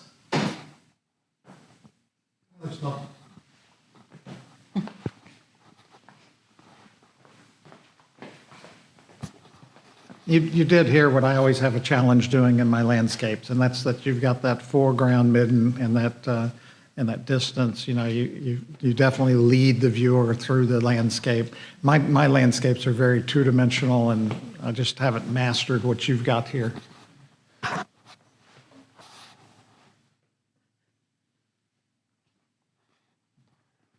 Ron? Yeah, this is one I've been struggling with because I was on Smith Island back in the spring, and it was a rainy day going out. I didn't even know if we'd make it to the island on this this boat. Anyway, what really struck me was there's not much good dry land anymore, and the graveyards here, I call this elbow room. You might have seen it twice, once with the sky and once without. The first judge did not like the sky because it's pasty, and I get that. But it seemed to me that you needed to have the sky in it in order to contrast with how open that is, but how crowded this little graveyard was. So I was trying to make a statement of some kind, and the first judge said, get rid of the sky. So I got rid of the sky, and it was all about the stones. So I don't know where to go with this, if anywhere, other than in the wastebasket. Just cropping down from the top a little bit, yeah, as he's doing it. Okay, that's a good thought. But the sky is pretty pale and lack of detail, and I didn't see an easy way to paste in one. By the way, I didn't take out the telephone pole or the lines because I thought that was part of the story too, and you get criticism from judges for leaving this stuff in because you can take it out, but I think that taking stuff out that's part of the story is a mistake. So I'm going to fiddle with this a little more. I don't know what you'll see it in, but I do like the notion of cutting You could more of the possibly sky even out. do a square crop run and Square, pull it yeah. down to the lines and just cut out that upper part. A square might work well Okay. with that. Well, that's an idea because the sky becomes less of the picture. Try adding more contrast to the clouds Um, so that they have a little more. I will try that. I have a feeling it's going to show any work you do with it in a negative way if you go too far. So it's. Ron, I'm wondering if you need, first of all, on the bottom left, you have like a rain spout. Yeah, I took that out in the next. And I'm wondering if you need the building. And also be careful because I'm seeing a little haloing around the Yeah. building and the pole. Not that really matters, but I'm kind of wondering if like Christine said, or I think it was Christine said about the square crop, right here might get you where you need to be. This is one of those I'd like to go back and reshoot it on a nice day, and take all this advice, getting rid of the white pipe and some other things. Yeah, and I thought you needed the wall in order to see that actually there are two buildings, one on the left, one on the right. I removed one on the right, and this so you get the idea that they're squeezed in there. That's why I called it elbow room. But anyway, just a thought. I would have liked to seen the building on the right. So if you can incorporate that because that changes my whole aspect. I think I'm looking to the right. I think it's wide open, but if you can convey that squeeze with that other building, I think that might work. Okay. Might be worth another trip out there to try that again, actually. That is a cool place. If you haven't gone there, it's well worth it. $250 for a whole day, and you get to see quite a bit. And I'll give you more information on that. A lot of texture in those tombstones. So they're zooming in, like they say, cut off that ceiling and just go down. Bring a ladder with you and shoot down a little bit. Might be an idea as well. It is a nice texture. Yeah. Okay. I'm getting old. Tombstones get to be interesting nowadays for some reason. Climbing on ladders is not Yeah. not advisable. Okay. Is that Tim? There we go. Wow. This is taken in Iceland. I've tried to process this many different ways. It always just seems a little flat. I'm not sure what else to do with it. It was kind of late in the day, very dark, so any suggestions would be appreciated. I tried. It was very blue. I warmed it up a bit. I can't tell if I like the more blue in the water or a little bit warmer or what else to do with this. Anyway. Tim, did you replace the sky? I honestly can't remember. Because the only reason I'm asking is if you look up here on the cliffs, it goes from like a saturation level to like nothing. So that may be tool marks because this is nice and contrasty and saturated, and this is kind of muted and blah.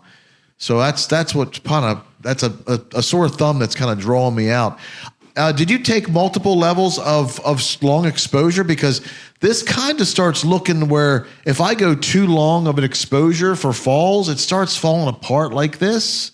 So I'm wondering if maybe you had too long of an exposure. That's a personal opinion. That's a personal. Falling apart, meaning that too long, it should have been shorter, more detailed in the water. Yeah, maybe it's too wispy and flowy, and that's totally subjective, and that's just what I like. So it may not be what you like, but that's usually what happens when I go a little too long on my exposures. So, Greg, I think it's a very dramatic photo. I like it, and I think the contrast is really nice. I mean, obviously, some people will point out that a lot of the rocks are very dark. You don't have any of the texture, but I think perhaps what you're going for is this strong contrast. For me, I think the challenge is I definitely want to go to Iceland one day, and I watch a lot of videos of photographers who go to Iceland and the Faroes. I think the challenge I notice from there, because it's so stormy and it does have this weather a lot, is the light. So I agree, it is a little bit flat, and if there's not a lot of color, you really depend on the light. And I know a lot of folks just have to sit and wait for a long time. I think maybe I can see the light kind of in the upper part, so while a lot of the water is fun and dramatic, I almost wonder try cropping it to the top third or so, and you have a little more interest in the light that's touching this kind of island on the left and the land on the right. Maybe that will make it a little more pop out. Some of the light on the top of those rocks was kind of painted in with a brush, so it was probably looked a little bit more consistent and flat. That's what I said. I'm trying to do something to bring some life out of it.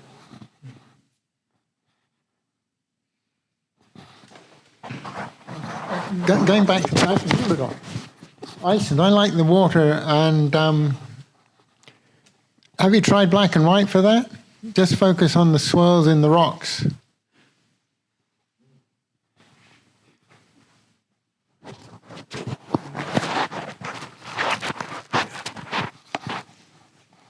Oh, that one's mine.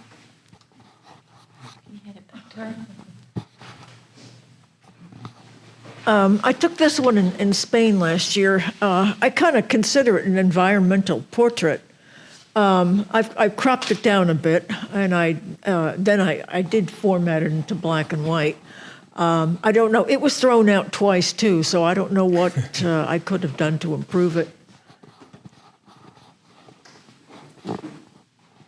If I remember right, you got lots of suggestions from judges about cutting out the sign and this and that and the other, right? I mean, and that's part of it. yeah, that is part of it. Yeah, the fish on the in front of the man are a little bit light. If you could drop the tone down, you can see a little detail there. And right now they kind of kind of jump out to me.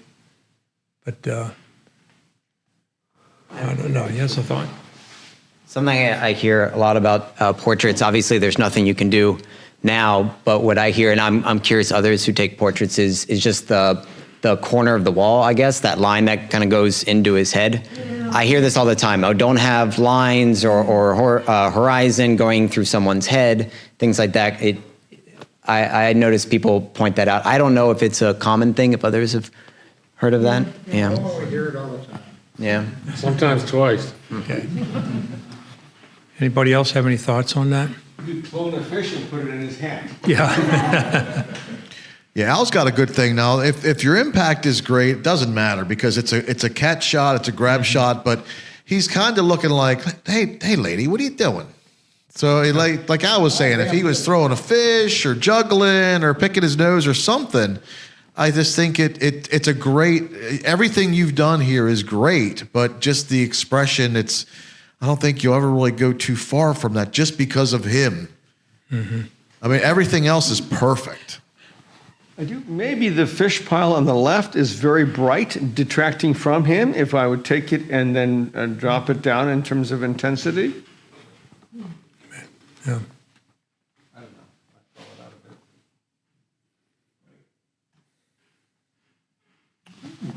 a bit. Okay. Whose is this one? Okay, this one is mine. When Christy and I went down to the Outer Banks, we went to dinner and we happened to see some of these kite surfing kites up in the sky. And we got our long lenses and we went down on the pier and we photographed these guys. And one of them came up to us and got our card and actually took it all the way to his car. And we gave them a bunch of photos. But it's kind of just a side note to go out there and make friends with these guys because they rarely get somebody to take photographs of them, and they'll actually do tricks for you. You know, if you go over to Tony Danza Stevenson Park where they got the BMX, I mean, sadly the kids will try to put a show on for you and half break their necks. But you know, when you get people like this and show an interest in them, they'll really hot dog it up for you. Anyone have some comments for John?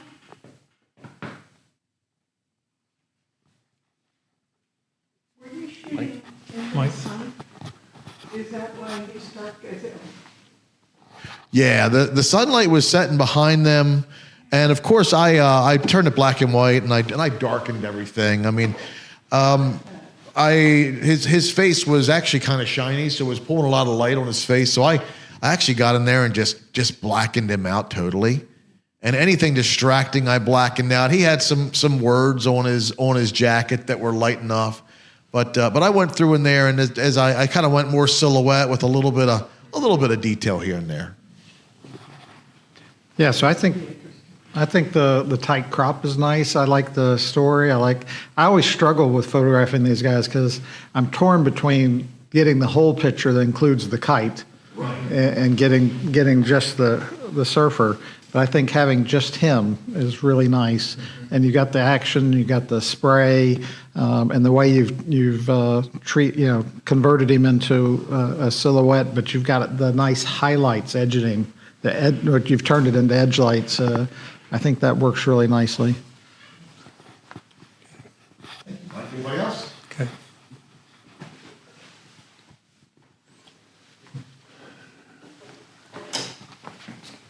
That looks like a Bob. This is mine from the close-up session we did a week or two ago that Mike nicely set up for us. All I did was greatly enhance the saturation to make the colors pop.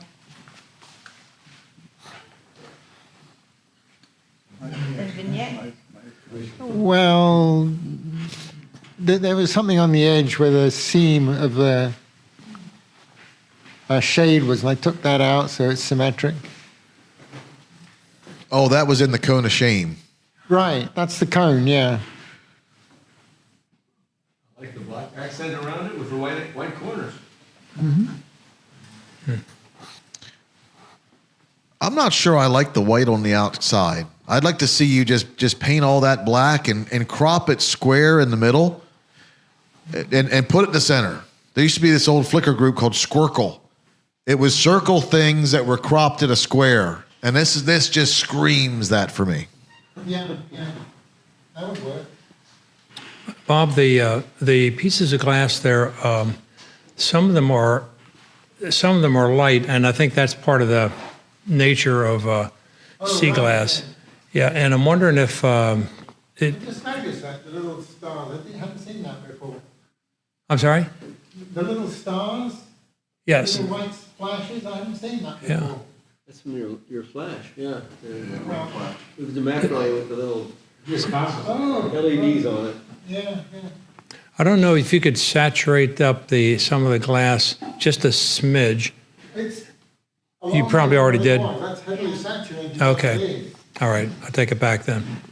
I try and push it a bit more. Sure.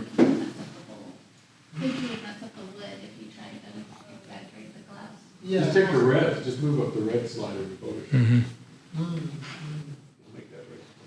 I wonder if you can separate out the orange of the wood, because it's almost like you took it up saturated and the bowl's too saturated and the sea glass is not saturated enough.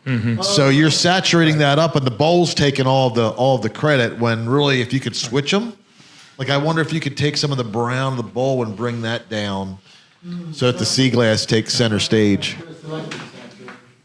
He said it better than I did. That's sort of what I was getting at. Yeah, good. Are there comments?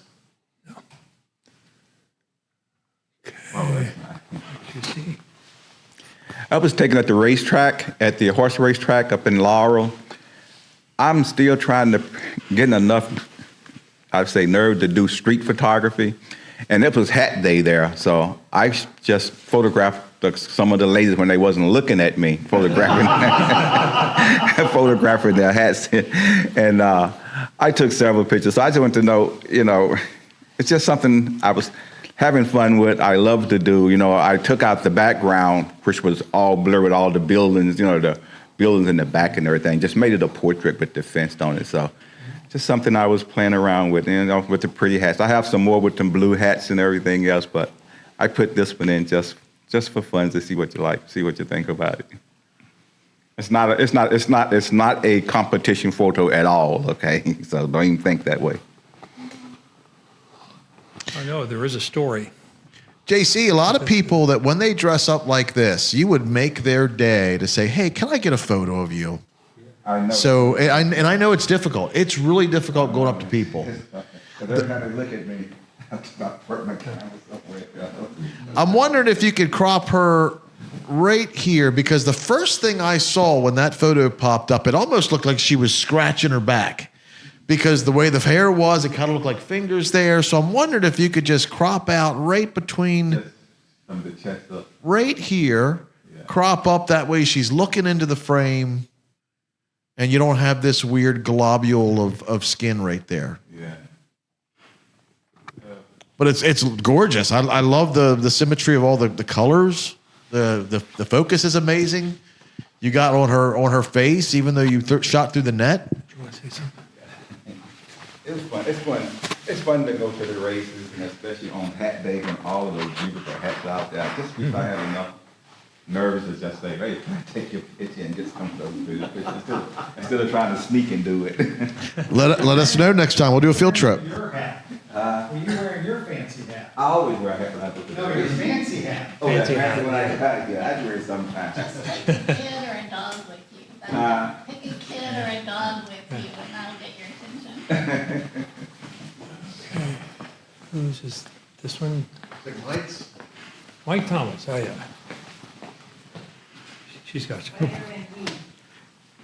Yeah, so this was at the Blackwater field trip, and the first stop when we go to Blackwater is always at the bathroom, and and all around the bathroom there's this fenced in field with weeds and flowers and whatever, and there were just hundreds of spider webs all covered in dew, and so I was trying to capture the dew on this one and trying to get the spider in focus and trying to have a background that wasn't distracting, and trying to get the dew in focus, and I was just trying to figure out if this works, if it's in focus enough, if it's, because it was really hard to get the dewy spider web in focus and the spider, and normally you just pump up to the depth of field to try and get it in focus, but then I have the competing background, so I'm just does it work or not, or I don't know.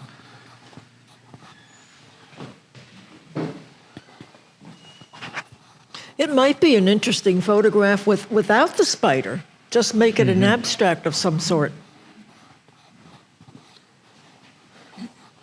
John, could you focus in on that spider, make that part of the picture a little bit?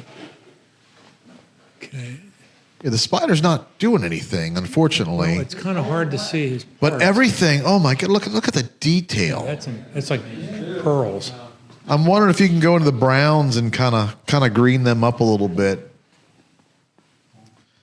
Ask But AI for a wow. new spider, Mike. Yeah, he's cold and wet. I'm not doing anything. Yeah. I'd say even clone him out and just have do something like dewy pearls or something like that. That would remind me of that white flower with a little bug on it. Seemed to be a big blemish by the judge last week. I thought, this spider is part of this now. You can't get rid of him, but I might crop it in closer so we can pay attention to him. Even though it's beautiful, I hate to lose the necklaces up top, but I would crop it in and make that spider more central. Change the title to Spider Web and just. The problem here, Mike, is you've actually got two very good pictures. The necklace and the spider with a little bit of necklace round. You've got two things going.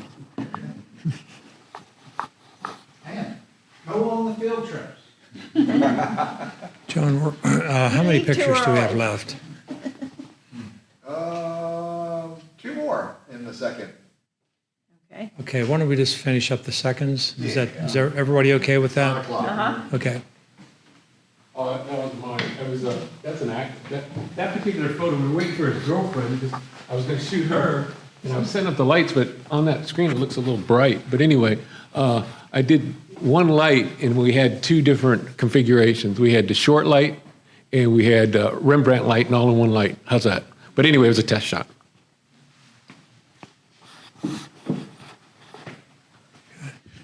Perfect Rembrandt. The little piece of his orange sweatshirt behind his head is definitely kind of pulling my eye.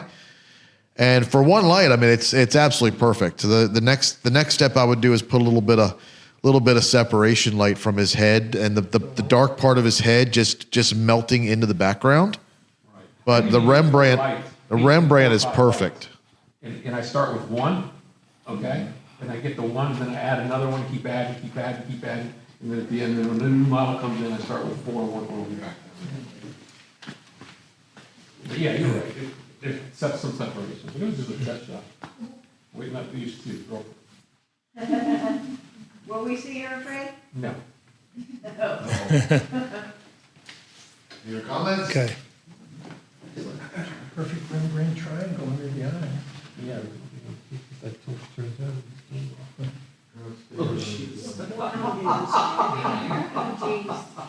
This is Ed Sievers. All right, here you go. Ed. I was still in Gatorland. I was just fascinated by the fact that these birds walk around on the backs of the alligators, and they seem to have a peace treaty or something. So I titled it, Watch Your Step.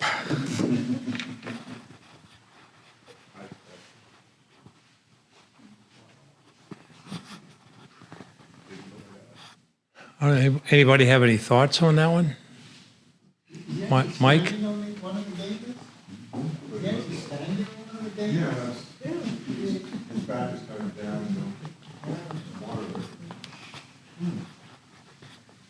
Yeah, I don't think the gators can actually do anything about it. The birds are fast, and the gators are opportunistic. So, and the birds have a colony there. They mate and breed, and they use the gators as protection from predators because nothing can get up the trees to get them because the gators are in the water as the guardians.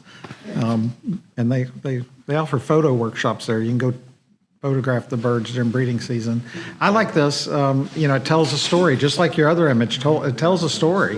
The only thing I would do on this picture at all is if you can do anything about the highlight on the back of the bird. It's a little bright, but Yeah, the whole water on the bottom part is sort of bright too. yeah, but the story's there. You can crop to taste or whatever you want to make the story stronger for whatever you like. But the story's there, and the highlight's the only issue to me. What's the reflection in the water of behind the back alligator? I don't know, like, Eventually there's a pier further out, I think. Can't really tell from there. Probably get rid of the highlights in that and make it more uniform. Maybe that would be less distracting. Bring the gator out a bit. There are buildings all around us. These are ponds and there's squares, and you can walk all the way around. They breed these alligators for the skin and the meat. I'm a stickler for getting rid of distractions. And I really do think that the reflections in the water above the upper alligator are distractions that add nothing and do subtract from the overall value. I'd also clone out all these little specks in the top quarter to third of the photo. Make it as pure as possible and get the attention more focused on what is really important in the picture. I agree. That's just a great shot. I haven't done anything with it yet. Okay. Okay, that was the last of our two images. I'm going to just cycle through some of these images, the rest of our images, and we won't do any comments on them. But these are the third images that everybody submitted that didn't take precedence over the first or second one. That's Ron's. That's Ed's. That's Ed's again. Wow. This is, who is this? Me, Diana. Diana, that's Diana. Amazing. Kathleen? Yeah, that's mine. We've seen that at a contest before, haven't we? Yeah, well, the judge didn't like the people then. Didn't like the people, but that makes the story. Yeah, that just made it that. That's judge specific. Bring it back in and see what the next one says. Oh, for sure. Fred? That's one of mine.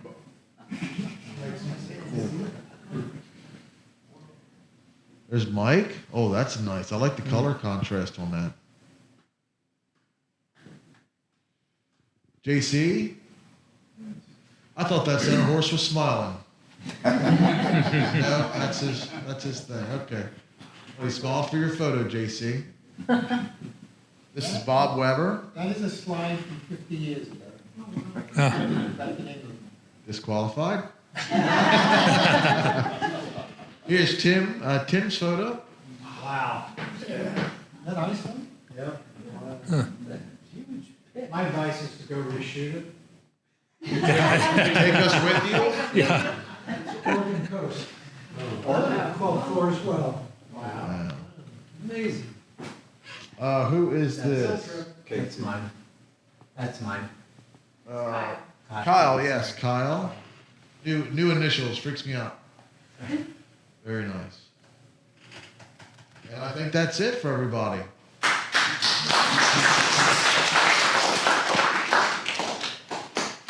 Well, I certainly want to thank everybody for coming in, everybody submitting these photos. I hope you enjoyed. Please send Ron some feedback on if you thought you liked the night, what we could change to do a little bit different.